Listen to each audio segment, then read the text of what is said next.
안녕하세요. 스임이에요. 벌써 두 번째 동영상이네요. 오늘은요, 임용고시 직전 고득점 선배가 알려주는 초등임용 영어 기밀 교직 논술편을 준비했어요. 시작하기에 앞서 제 소개를 먼저 할게요. 저는 2022학년도 초등임용에 합격하여 바로 당해년도 3월에 발령받아 현재 근무 중인 경기도 교육청 소속 신규 교사입니다. 1차 같은 경우에는 교직 논술이랑 교육과정 합쳐서 85점을 받았어요. 그 중에서도 교직 논술은 20점 만점, 교육과정은 65점이었답니다. 여러분들께 도움을 드리고 싶어서 작년 이맘때 나는 어땠었지? 고민하면서 이 영상을 준비했어요. 교직 논술은 영어 기밀이 딱 5개밖에 없거든요. 그러니까 여러분도 끝까지 시청하시고 많은 도움 받아가서 유종의 미를 거두셨으면 좋겠습니다. 바로 시작할게요. 영어 기밀 첫째, 교육학보다 총론을 보세요. 결론부터 말씀드리자면요, 저는 교직 논술 준비함에 있어서 교육학을 보지 않았어요. 제가 시험을 봤던 2022학년도 임용고시에도 교육학 관련된 내용이 나왔다고 해요. 스나이더라는 학자가 주장한 충실도의 관점, 상호 적응적 관점, 생성적 관점 이런 게 나왔대요. 저는 답안에 스나이더, 충실도, 상호 적응, 생성적 그 어느 키워드도 정말 단 한자도 적지 않았어요. 그래도 만점 받는 답안을 적을 수 있어요, 여러분. 사실 저도 교육학을 안 받다 보니 시험이 다가오면 다가올수록 불안해지더라고요.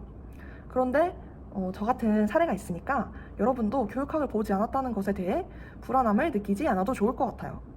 사실 우리가 게을러서 교육학을 안 보는 게 아니잖아요. 총론, 기본 이론, 그리고 강론 이런 거, 교육과정 이런 거 보느라 바빠서 교육학이 우선순위가 밀려서 못 보는 거잖아요. 그런데 이렇게 공부하는 게 더 효율적이라고 감히 말씀드립니다. 교육학에 시간 투자를 많이 하기보다는 지금처럼 교육과정 시험을 잘 보기 위해 강론이나 기본 이론 공부에 더 충실하는 게 현명한 것 같다는 생각이 들어요. 제가 그래서 교육학 대신에 차라리 총론을 보라고 말씀을 드렸는데요. 총론을 보면은 그게 일단은 교육과정 시험 보는데도 도움이 되고요. 또 총론의 내용을 논거로 활용할 수가 있거든요. 그래서 저는 교육학보다 총론을 조금 더 꼼꼼히 외우는 방식으로 접근했던 것 같습니다. 자, 영어 기밀 첫 번째는 교육학 비축, 차라리 총론을 보세요입니다. 두 번째 영어 기밀입니다. 임용고시가 일주일 이하로 남았을 때부터는요, 매일매일 모의고사를 한 회씩 푸세요. 제가 일주일보다 많이 남았을 때는요, 보통 일주일에 한 개씩 썼거든요. 그런데 제가 느끼는 게 서론을 쓰는 게 되게 어려운 거예요. 사실 그런 말 많이 듣잖아요. 서론은 하나도 중요하지 않다. 서론은 안 읽는다. 이런 말까지 있을 정도로 서론이 중요하지 않다고 하잖아요. 저도 알아요. 서론 안 중요한 거 알고 빨리 쓰고 그냥 가볍게 쓰고 넘어가면 되는 걸 아는데 그 서론이 안 써지는 거예요. 그러다가 제가 학교 수업이나 다른 일정이 있어서 일주일에 2편 논술을 쓰거나 아니면 아예 연달아서 논술을 써본 적이 있어요. 근데 그날은 서론이 되게 부드럽고 술술 잘 써지는 거예요. 그 이유가 뭘까? 제가 생각을 해봤거든요. 또 바로 감에 있는 것 같아요. 감. 일주일 만에 처음 쓰기 시작하면은요, 글쓰기 자체에 대한 감이 떨어져서 제가 서론마저도 되게 버거워한다고 느꼈어요. 그래서 시험이 얼마 남지 않았을 때 매일매일 같은 시간에, 진짜 시험 시간에, 논술 시험 시간에 쓰는 연습을 하면은 그 감이라는 것을 최대한으로 끌어올릴 수 있다고 생각했습니다. 안 그래도 이제 논술이라는 게 쉽지 않은데 시험 상황이라는 더욱더 긴장된 상황이 있으면요, 정말 사람이 평소에 쉽게 하는 것도 어색해지고 더 툭 따이게 될 수가 있거든요. 일주일 전부터 매일매일 쓰면서 논술에 대한 감을 최대한 끌어올리면 그러한 툭딱임이나 어설픔을 최대한 방지할 수 있다고 생각합니다. 제가 풀었던 문제는요, 블로그나 다른 카페나 이런 데서 어렵게 공수하지 않았고요. 왜냐면 임용고시가 일주일 남았을 때는 시간이 없기 때문에 그냥 하이패스 교재를 전 썼었거든요. 그거 뒤에 있는 부록 문제들이 있어요. 그거 잘 살펴보면은 은근 괜찮은 문제들이 되게 많았어요. 그래서 하이패스 부록에 있는 문제를 그냥 풀었던 것 같습니다. 네. 두 번째 영어 기밀은 일주일 이하로 남았을 때, 임용고시가 정말 얼마 남지 않았을 때는 매일매일 모의고사를 한 회씩 푸세요. 여러분의 논술에 대한 감을 진짜 최대한 끌어올려줄 거예요. 자, 영어 기밀 셋째, 스스로 어휘, 교육학, 주의할 점을 정리하세요. 저는 되게 가성비 있게 교직 논술 공부를 하고 싶어서요. 따로 노트 같은 거를 만들지 않았고요. 따로 시간도 안 내고 그냥 그 하루 모의고사를 딱 보면 바로 즉시 이 세 가지를 스스로 정리했습니다. 어디다가 정리했냐면 제가 하이패스로 공부했다고 했잖아요. 하이패스 그 글자 적힌데 나오기 전에 완전 첫 페이지에 색지가 있었거든요. 그 색지 딱 세 쪽을 활용했어요. 첫 번째 쪽에는 표현, 어휘에 관해서 정리했고요. 두 번째 쪽은 교육학 내용을 정리했어요. 마지막 세 번째 쪽은 주의할 점이나 나의 태도에 대해서 점검하는 것을 적었습니다. 이것들은 모두 스터디원들의 피드백을 적은 게 아니고요. 저 스스로 셀프 피드백을 하고 적은 내용입니다. 차례로 설명드릴게요. 먼저 1쪽에는요. 기출문제 제시문이나 혹은 모범 답안에 나와 있는 표현 중에 괜찮은 표현들을 정리해놨어요. 아예 모르는 단어를 정리해 놓기도 했고요. 나중에 독해를 해야 될 수도 있으니까. 혹은 내가 아는데 의식하지 않으면 논술 답안을 쓸 때 출력되기 어려운 단어나 표현들 있죠. 그런 것도 적어놨어요. 그리고 다음 논술 모의고사를 보기 전이나 아니면 그냥 틈틈이 보면서 나중에는 이런 걸 적용해 봐야지 이렇게 사용했던 것 같습니다. 제가 정리해놨던 표현 중에 몇 가지만 알려드릴게요. 요원하다 이런 단어도 적혀있고요. 뭔가 되게 고급진 표현이잖아요.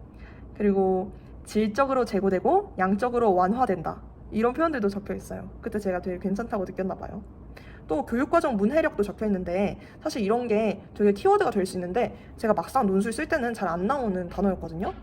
그래서 적혀있고 교육과정 문해력 같은 경우에는 정의도 짧게 같이 정리를 해뒀어요. 이런 키워드 같은 경우는 단어만 정리하는 것보다 정의도 함께 정리하면 조금 더 도움이 될 것 같습니다. 아무튼 첫 번째 쪽에는 이렇게 표현이나 어휘를 모의고사 보고 바로 정리합니다.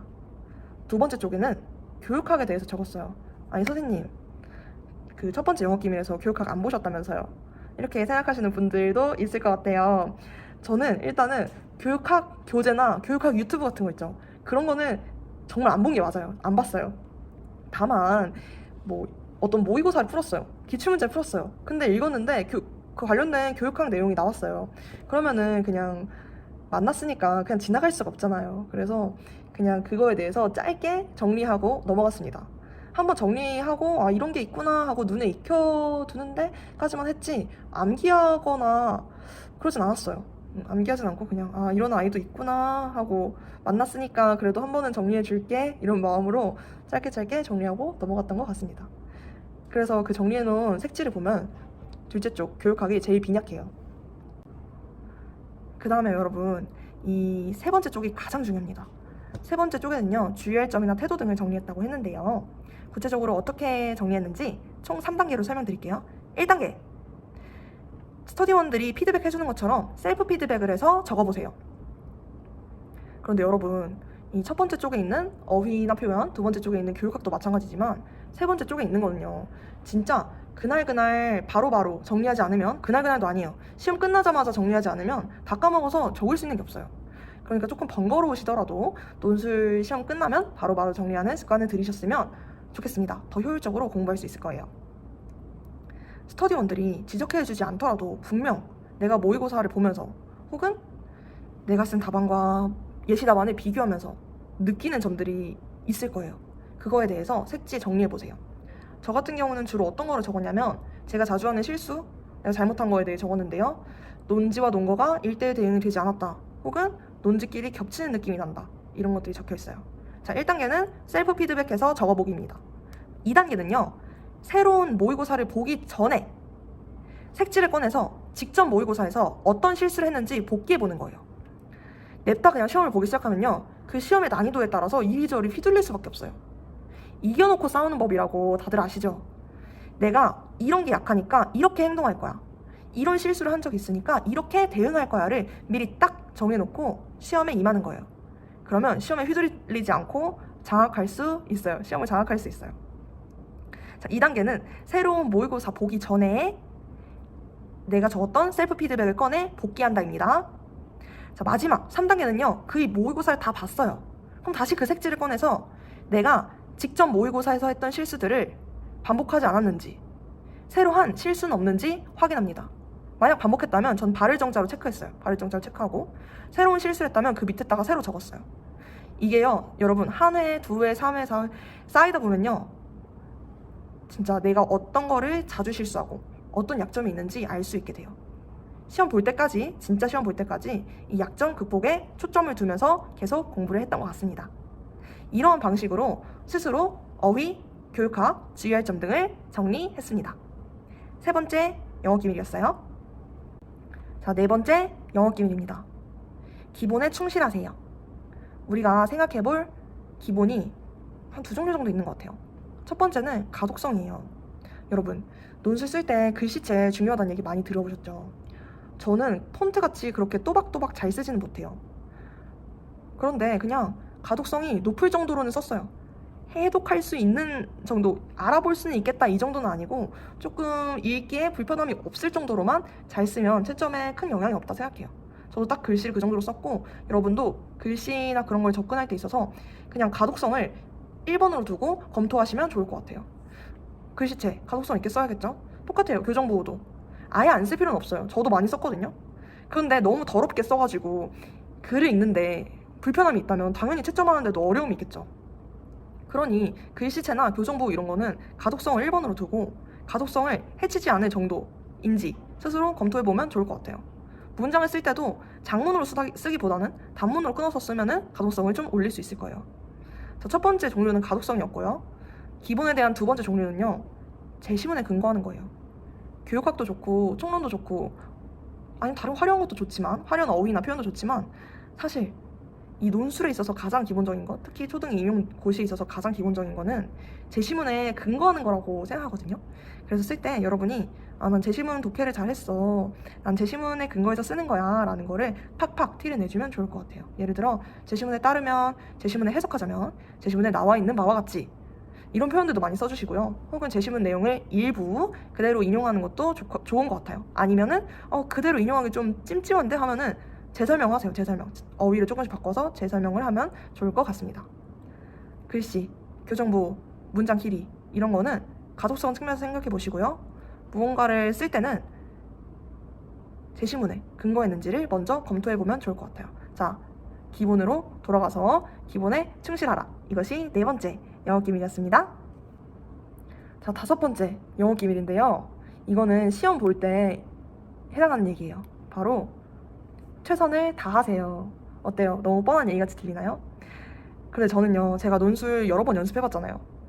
연습해봐서 제가 어느 정도 쓰는지, 어느 분량으로 쓰는지 저는 알잖아요. 근데 제가 실전에서 썼던 글이 제 인생에서 가장 길게 쓴 초등 임용고시 논술글이었습니다.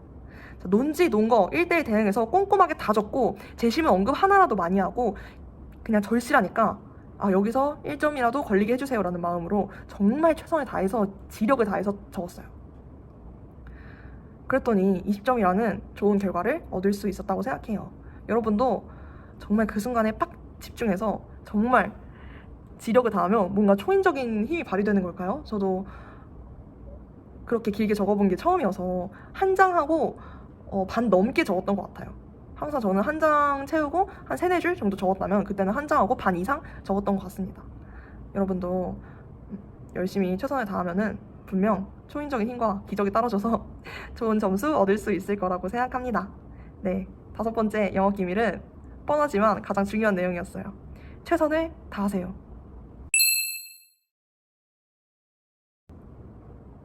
여기까지 5가지 영어 기밀에 대해 말해보았습니다. 이번 영상도 여러분에게 큰 도움이 된다면 정말 더 할 나위 없이 기쁠 것 같아요. 제가 또 어떤 도움을 드릴 수 있을까 싶어서 가지고 있는 자료를 이것저것 찾아봤는데요. 2021학년도 기출문제에 대해 논술 답안을 썼던 게 있더라고요. 그래서 그거를 좀 공유를 드릴까 해요. 기록을 보니 이 논술은 작년 10월 9일에 썼던 거예요. 임용고시가 얼마 남지 않은 시점에 썼던 거고, 제가 다시 읽어보니 이 답안을 보면은 총론을 녹여서 쓰라는 게, 교육학 대신에 총론을 논거로 쓰라는 게 어떤 말인지 여러분이 조금 더 이해하기 쉬우실 것 같아요. 다만 제가 강조했던 제시문에 근거하는 거는 조금 미흡한 글이라는 생각이 들더라고요. 제가 제시문에 근거하는 건 11월로 갈수록 더 신경을 썼기 때문에 이 답안은 아무래도 10월에 썼던 글인지 조금 미흡한 면이 있어요. 여러분도 부끄럽지만 그냥 참고 정도로만 해주시면 좋을 것 같습니다. 더보기란에 어떻게 확인할 수 있는지 제가 자세히 적어둘 테니 제 답안도 한번 참고해 보시고 도움 받으셨으면 좋겠습니다. 여러분, 임용고시가 진짜 얼마 안 남았잖아요. 정말 이맘때 제 생각이 참 많이 나는데 제가 마음 한켠으로 항상 응원하고 있을게요. 여러분, 임용고시 잘 끝나시고 누구보다 행복하고 따뜻한 11월 맞이하시길 바랄게요. 지금까지 정말 고생 많았어요. 건강관리 잘하시고 스스로를 건강관리 잘하시고 무슨 말을 건네드리기가 너무 어렵네요. 건강관리 잘하시고 지금 충분히 잘하고 있다는 말씀 드릴게요. 지금 잘하고 있어요. 화이팅! 응원합니다. 안녕.